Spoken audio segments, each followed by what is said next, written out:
আসসালামু আলাইকুম ভিউয়ার্স, সকলকে ওয়েলকাম জানাচ্ছি সিলেটের রাতারগুল ভ্রমণ বিস্তারিত পর্বে। ভিডিওটি দেখতে থাকুন। এই ভিডিওটিতে রাতারগুল ভ্রমণের সকল বিস্তারিত তথ্য পেয়ে যাবেন। ধন্যবাদ। ভিডিওটি শেষ পর্যন্ত দেখার আহ্বান রইল।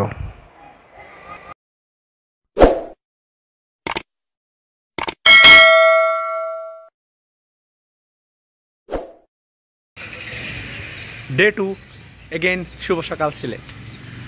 আজকে হচ্ছে শনিবার। সো আজকে সিলেট ভ্রমণে তৃতীয় দিন। ঢাকা থেকে যদি আমি হিসাব করি, সো আজকে যাচ্ছি রাতারগুল। তো এখন হচ্ছে সময় ঠিক সকাল 11:30। অ্যাকচুয়ালি ডেইলি আমাদের ঘুম থেকে উঠে খাওয়া দাওয়া করে প্রিপারেশন নিয়ে রেডি হতে হতে এরকম 10টা-11টা বেজে যায়। সো এখন বেরোচ্ছি। আকাশ প্রচুর মেঘাচ্ছন্ন। রাতারগুলের উদ্দেশ্যে। সিলেটে আমি জাফলং কাভার করছি, সাদা পাথর কাভার করছি, বাট রাতারগুলটা কাভার করা নাই। তো আজকে যাচ্ছি রাতারগুল কাভার করতে। সো সিলেট ইঞ্জিনিয়ারিং কলেজের আমার ফ্রেন্ডরা যাচ্ছে আমার সাথে, আর কয়েকজন ফ্রেন্ড ওরা সাইকেল নিয়ে অলরেডি পৌঁছাই গেছে। সো রাতারগুল যাওয়ার জন্য এখন আমরা সিএনজি রিজার্ভ করতেছি। দেন রাতারগুল স্পটে দেখা হবে সরাসরি। তো এবার আপনাদের সাথে শেয়ার করব কিভাবে আপনারা সিলেট শহর থেকে রাতারগুল যাবেন। তো আমরা যেহেতু ফ্রেন্ডরা মিলে গিয়েছিলাম, তাই আমরা একটা সিএনজি রিজার্ভ করেছিলাম আমরা আমাদের সেই ভার্সিটির সামনে থেকে। বাট আপনারা যদি সিলেট থেকে যান, তাহলে সিলেটের যে কোনো স্থান থেকে আপনারা আম্বরখানা আসবেন। আম্বরখানা থেকে আপনারা রিজার্ভ করা সিএনজি পেয়ে যাবেন। এছাড়া রিজার্ভ করা সিএনজি যদি আপনারা না নেন, তাহলে আপনারা সাদা পাথরের দিকে যে রাস্তা গিয়েছে ওই রাস্তা দিয়েই রাতারগুল যেতে হয়। ধোপাখাল নামক একটি জায়গা রয়েছে সিলেট বিমানবন্দরের পরে, ওইখান থেকেই মূলত সাদা পাথর যাওয়ার রাস্তা এবং রাতারগুল যাওয়ার রাস্তা আলাদা হয়েছে। সাদা পাথর চলে গেল ধোপাখাল থেকে সোজা, এবং ডান দিকে চলে গেল রাতারগুলের রাস্তা। তো রাতারগুলের রাস্তায় হরিপুর নামক আরও একটি স্থান রয়েছে, ওই দিক দিয়ে জাফলংয়েও যাওয়া যায়। তো আপনারা যদি ভেঙে ভেঙে যান, তাহলে আম্বরখানা থেকে ধোপাখাল যাবেন, ধোপাখাল থেকে আবার রাতারগুল যাওয়ার আপনারা সিএনজি পেয়ে যাবেন। তো রাতারগুল যাওয়ার জন্য বাসের কোনো অপশন নাই, কারণ ওই রুটে বাস চলাচল করে না। তো ভাড়া পড়বে আনুমানিক সিলেট থেকে জনপ্রতি 100 টাকা, যাওয়া আসার জনপ্রতি 200 টাকা এরকম পড়বে অ্যাভারেজে হিসাব করলে। রিজার্ভ করলে হয়তো এরকম বেশি হতে পারে। তো সাদা পাথরের রাস্তার আর জাফলংয়ের রাস্তা বলেন কিংবা আপনার রাতারগুলের রাস্তা বলেন, সব রাস্তাতেই যাওয়ার পথে এরকম চা বাগান দেখতে পারবেন। আর এই চা বাগানগুলো আপনাকে মুগ্ধ করবেই। সিলেট মানেই চা বাগান, কী সুন্দর রাস্তা। এবং এই রাস্তার পাশেই সিলেট ইন্টারন্যাশনাল ক্রিকেট স্টেডিয়াম, সিলেটের মালনীছড়া চা বাগান হচ্ছে এটা, সিলেট আন্তর্জাতিক বিমানবন্দর এই রোডেই পড়ছে। তারপরে আপনার সিলেটের ক্যাডেট কলেজ। মোটামুটি সিলেটের অন্যতম একটি আকর্ষণীয় রাস্তা হচ্ছে এই শহর। তো এখানে আমি দেখাচ্ছি যে সিলেট ক্যাডেট কলেজের পাশ দিয়ে আমরা যাচ্ছি। তো কী সুন্দর রাস্তা। আপনারা যারা সিলেটের ট্যুরিস্ট স্পটগুলো দেখতে আসছেন, তারা অবশ্যই এই রাস্তা দেখে থাকার কথা। সিলেট এই জন্যই বাংলাদেশের অন্যতম একটা সুন্দর নগরী। তো এই রাস্তা দিয়ে আপনারা রাতারগুল এবং সাদা পাথর যাওয়ার জন্য মেন রাস্তা হচ্ছে এটা। জাফলংয়ের এটা মেন রাস্তা নয়। তো ভাড়াও বলে দিলাম। তো যাওয়ার পথে বিমানবন্দর পার হওয়ার পরে এই হচ্ছে সেই পয়েন্ট যেখান থেকে ভোলাগঞ্জ এবং রাতারগুলের রাস্তা আলাদা হয়েছে, যেটা বলছিলাম। এই যে ডানে চলে গেলাম আমরা, আর ওই যে ব্যাকের রাস্তা চলে গেল সোজা সাদা পাথরের দিকে। সাদা পাথর রুটটা বেশ ভালো, ওই রুটে বাস পাওয়া যায়, বিআরটিসি দোতলা বাস আছে, বাট এই রুটে সিএনজি ছাড়া চলে না। আর এই রাস্তাটা অত্যন্ত সুন্দর। যাওয়ার পথে যারা আসলে ভাবেন যে সিলেটের চাই চাষ হয়, শুধু চায়ের শহর, অ্যাকচুয়ালি ধারণাটা ভুল। সিলেটে যে অন্যান্য এলাকার তো ধান চাষ হয়, তার প্রমাণে সিলেটের ধান চাষ হচ্ছে। সুজলা সুফলা সবুজ আমার এই বাংলাদেশ। আর এটা হচ্ছে রাতারগুল যাওয়ার একদম যে শুরু রাস্তা, এটা রাতারগুল আর খুব বেশি দূরে নয়।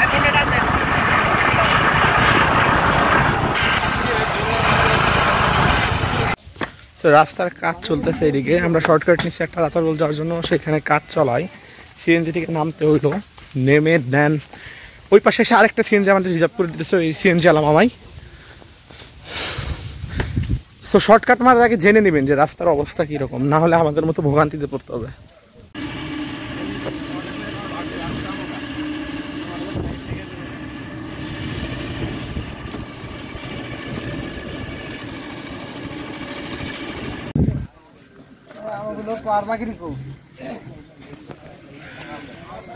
দেখেন এখানে লেখা আছে যে প্রতি ডিঙ্গি নৌকায় 1 থেকে 5 জন 750 টাকা, জেলা পরিষদে 80 টাকা দিতে হবে, মোট 830 টাকা দিতে হবে 5 জনের জন্য। সো আর এই যে এখানে রাতারগুলো শুরু,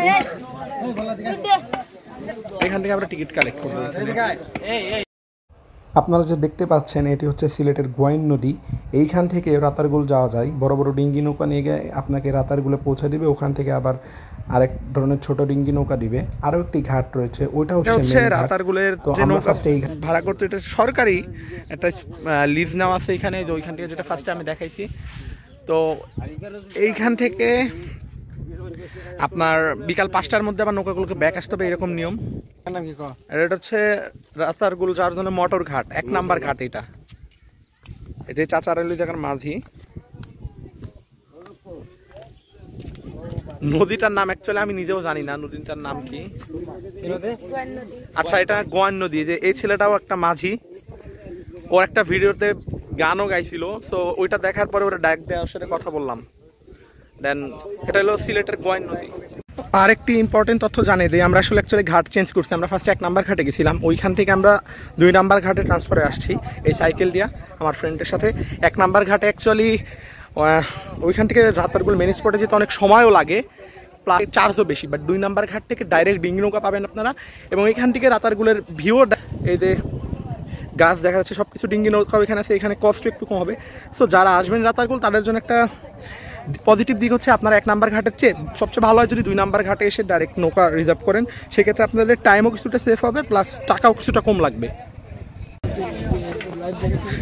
এইখান থেকে স্পট ঘাট 2 থেকে সবচেয়ে ভালো হয় যেটা আর কি,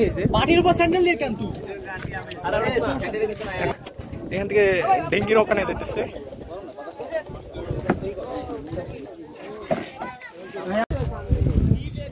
মাল ধরা তো মাল। এখন আমরা চলে যাচ্ছি নেটওয়ার্কের বাহিরে। এইখানেই নেটওয়ার্ক নাই, যখন গহীন বনে ঢুকবো তখন মনে হয় আরো নেটওয়ার্ক থাকবো না। তো আমরা 11 জন আছি, 2টা নৌকা নিছি। এই যে আমরা এখানে 5 জন, মাদিসহ 6 জন, আরেক জায়গায় আমাদের ফ্রেন্ড আছে 6 জন।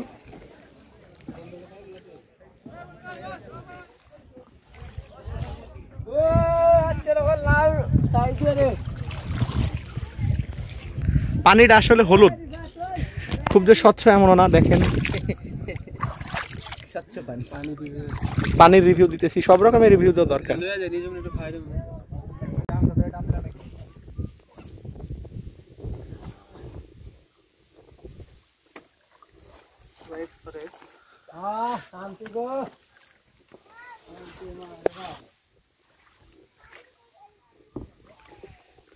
সোয়েব ফরেস্টের গাছ হচ্ছে এগুলা, এই যে পিছনে যেটা অতিক্রম করে আসলাম এগুলো হচ্ছে সোয়েব ফরেস্টের গাছ।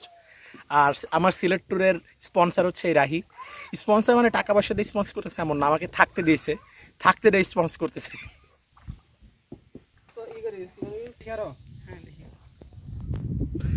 যারা বলেন যে রাতারগুলো এখন পানি নাই, এটা আসলে ভুল ধারণা। রাতারগুলো পানি আছে, আর অ্যাকচুয়ালি পুরো বাংলাদেশে তখন পানি দেখবেন তখন রাতারগুলো এই গাছগুলো ডুবে দেবো।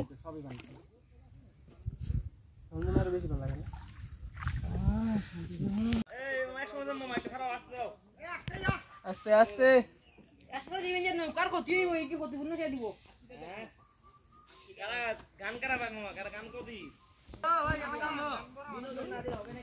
হ্যালো রাতারগুল।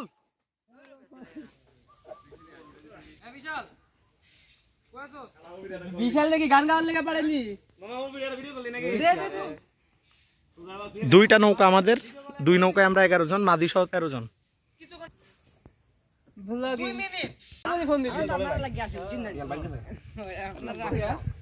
এই যে আমার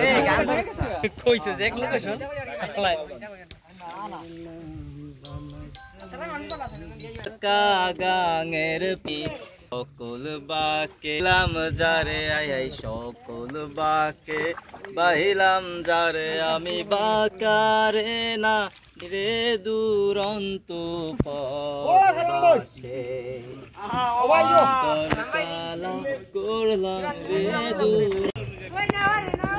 এইটা হচ্ছে রাতারগুল ওয়াচ টাওয়ার।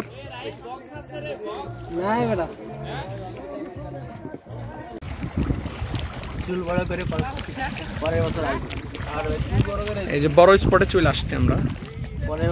পিছনে ওই যে ওইটা হচ্ছে ওয়াচ টাওয়ার। ওয়াচ টাওয়ার এখন বন্ধ পর্যটকদের জন্য অ্যাকচুয়ালি। তোরা আসিস রে, আমাদের আরেকটা নৌকা অনেক পিছনে। ওরা আমাদের সাথে পাঁচটা করে বাদি হরে এই জানি কান্না করেছিলাম।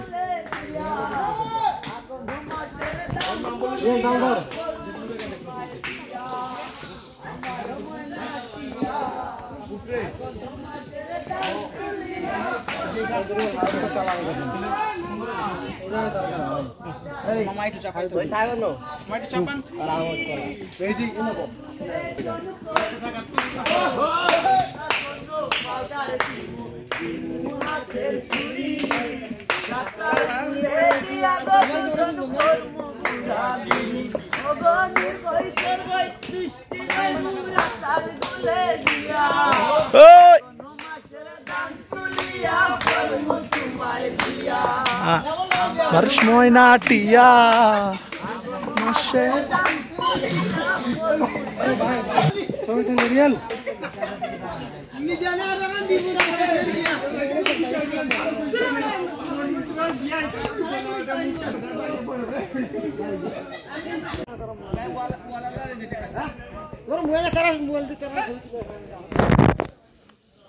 নামার পরে দেখেন কি একটা অবস্থা।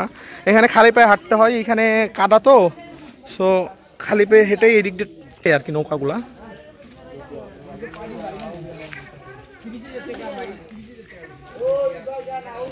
আমার ফ্রেন্ডরা এখানে নাই, আরো অনেক পর্যটক যারা আসছে তারা সবাই এখানে ছবি তুলতেছে। আর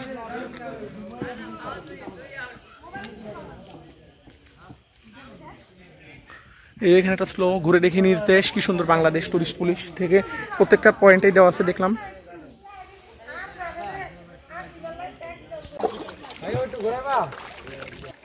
ঘোরাও তো একটু দেন দে।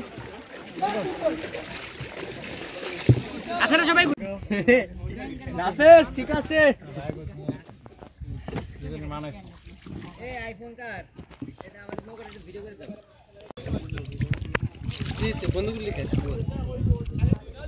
অবশেষে পৌঁছে আবার ঘাটে।